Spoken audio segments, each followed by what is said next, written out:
She was my world, until betrayal shattered everything. First with a colleague, then again behind my back. I gave her chances, time, space, but truth kept cutting deeper. Now, the marriage we built lies in ruins. I didn't get closure, I created it. This time, I'm not the one begging. I'm the one walking away, for good. Part 1. The holiday dinner had already started when I walked into the room, heart hammering against my ribs like a fist against a door. The smell of roasted turkey, cinnamon, and warm wine filled the air, but none of it touched me. I wasn't there for food. I wasn't there for family. I was there for the truth. They were all gathered, pretending everything was perfect. My mother, Evelyn, sat near the fireplace, talking softly with my father, Richard. My sister Harper was helping her kids cut up their food. Laughter filled the room like decorations, carefully arranged, hiding the mess underneath. And there she was, Alyssa, my wife, sitting so close to the head of the table, she might as well have been crowned queen. Her face glowed, not from joy, but from the kind of laughter you only learn to fake when you've spent too long lying to people who trust you. Her laugh echoed off the walls, bright and hollow. Across from her sat Jordan Wells, the man who had ruined my life without even breaking a sweat. His smile was slick, polished, practiced. He leaned back in his chair like he owned the house, like he owned her. I gripped the flash drive in my pocket, and it felt like holding a live grenade. A few hours ago, I'd found it, hidden inside a folder mislabeled with boring tax documents. 2021 receipts, of all things. But it wasn't numbers I found. It was secrets. Video. Screenshots. Messages. Plans. Plans between my wife and my so-called friend. Alyssa's mask was about to fall, and I wasn't going to let her pick it back up. I hadn't slept a second the night before. I didn't need sleep. I needed clarity. I watched those videos again and again. Alyssa's laughter, Jordan's hands on her waist, the way she whispered things to him that she used to say to me. Every time I hit replay, I poured gasoline into my veins. Now I was ready to burn. The room's cheerful hum quieted when they saw me. Someone said, "Nathan," but I didn't respond. I walked straight past them all and headed for the TV set tucked into the corner of the dining room. I pulled the flash drive out, plugged it into the port, and turned to face the room. Alyssa's eyes darted toward me. "What's this?" she asked, her voice light but edged with something brittle. "You'll see," I said, not even looking at her. The screen came to life. At first, just black. Then, there it was. The video. A hotel room. Dim Lily. Cheap decor. Jordan's arms wrapped around her waist. Alyssa's giggles, soft, high-practiced, cut through the silence like a razor. And then his voice, "You sure he won't find out?" Her reply, "Nathan still thinks I'm at that conference in Chicago." Gasps echoed through the room like thunder in a quiet valley. My mother's hand flew to her mouth. My father muttered something I couldn't hear. Harper's children stopped chewing mid-bite. And Alyssa, my Alyssa, dropped her fork with a sharp clink against her plate. Her face turned paper white. Her breath stuttered. Jordan's smirk died so fast it was like a switch had been flipped. He looked at the screen like it had come alive and was crawling toward him. My mother whispered, "Alyssa," but I raised my hand to silence her. "Not now. Not yet." Alyssa tried to stand, but her legs buckled. She collapsed back into her chair, eyes wide, chest heaving. And then, chaos. Chairs scraped backward. Voices blurred. Harper reached for Alyssa, but I didn't care. My eyes locked on Jordan. Before anyone could stop me, I lunged across the room, grabbed him by the collar, and yanked him out of his chair. "You son of a..." My fist smashed his face into the dining table. The crack of his nose breaking was loud, sharp, like snapping wood. Blood splattered across the cloth, mixing with cranberry sauce and dripping down into the mashed potatoes. "That's for messing with another man's wife," I snarled, slamming my knee into his gut. He folded, groaning, clutching himself. The man who had smiled like a king was now nothing more than a heap of bleeding regret on the floor. "Nathan, stop!" my father bellowed, standing halfway out of his chair. But I couldn't stop. Not yet. Years. Years of love, of trust, of loyalty. I'd given it all to Alyssa. And she threw it away for this? I turned to her. She was awake now, tears streaking down her cheeks, mascara running like war paint. She looked up at me, eyes filled with horror. "You think I wouldn't find out?" I said, my voice low and trembling with fury. "How long, Alyssa? How long have you been lying to me?" She opened her mouth, but nothing came out. Just silence. Just the shaking of her head. The perfect, polished woman I married was gone. All that was left was a shell, cracked and exposed. "Nathan, please," she whispered, reaching for the edge of the table like it could keep her from drowning in the storm. "Don't you dare say please to me," I barked. I paced in front of her like an animal in a cage. My knuckles were split and stinging, but I welcomed the pain. "You made me feel crazy every time I questioned you. Every business trip, every late night, every lie." "It's not what you think," she tried. I laughed. A cold, empty laugh that had nothing to do with humor. Not what I think. You're going to say this is Photoshop? That I'm imagining it all again. She looked desperate now. I was going to tell you. I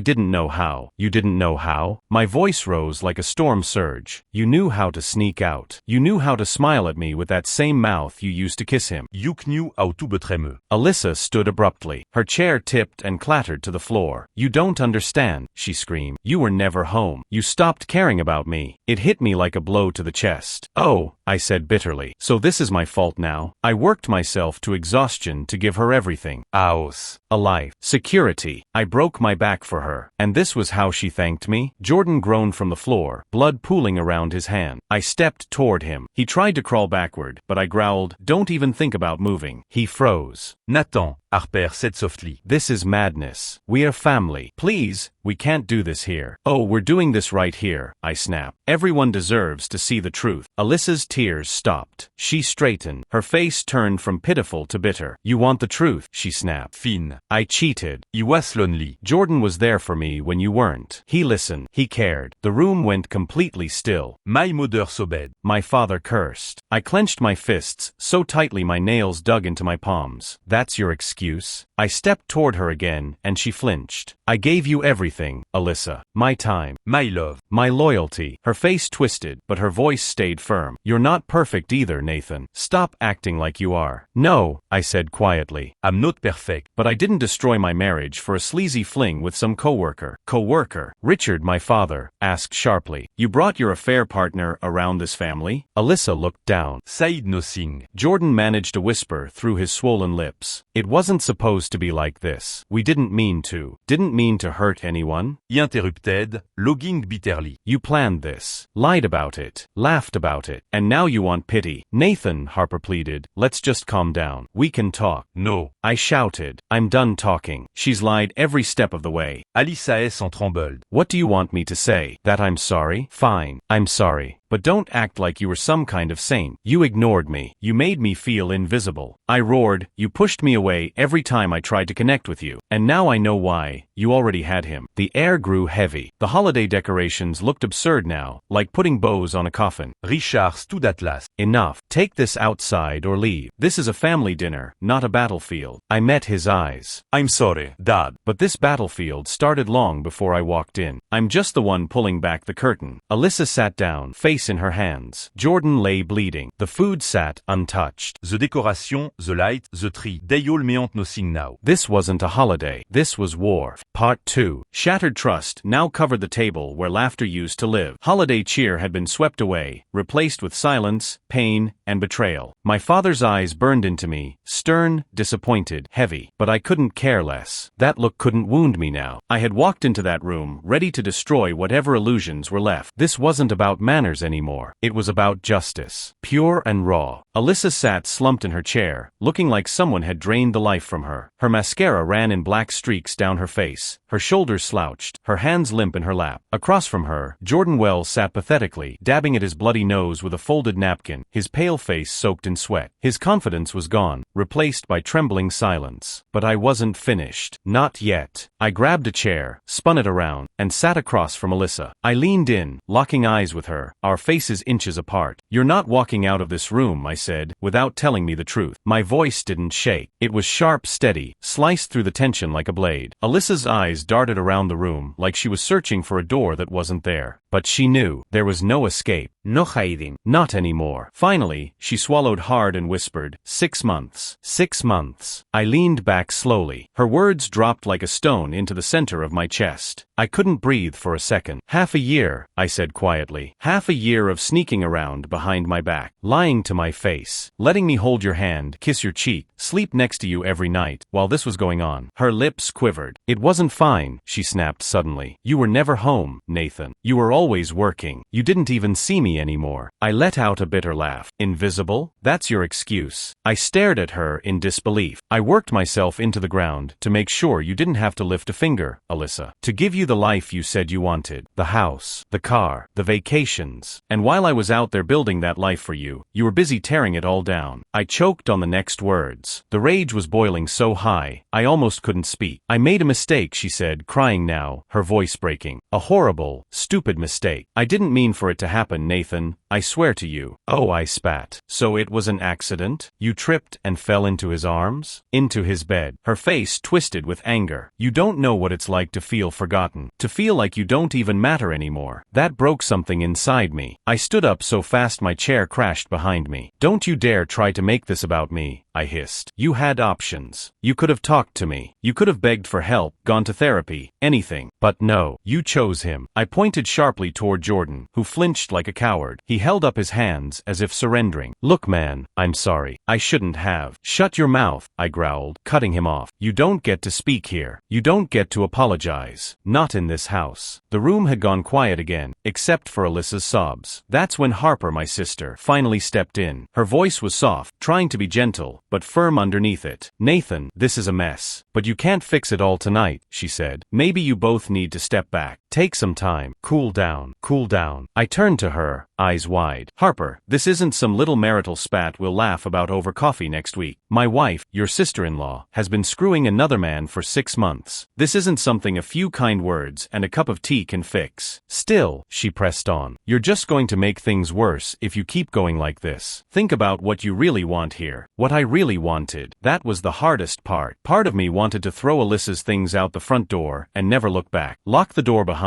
her and burn every memory we ever made. Another part of me wanted to rewind time, go back to yesterday, back to the blissful lie, back when I didn't know. But none of it felt right. Nothing did. Alyssa seemed to sense the crack forming in my rage. She reached for my hand. I jerked away before she could touch me. Don't, I said harshly. My throat ached from shouting, but my voice came out dry and hoarse. Don't act like we're suddenly okay. We're not. I want to fix this, Nathan, she pleaded. Her eyes were red and soaked, her voice trembling. Please. I'll do anything. I'll go to therapy. I'll quit my job. I'll cut him off forever. Just don't give up on us.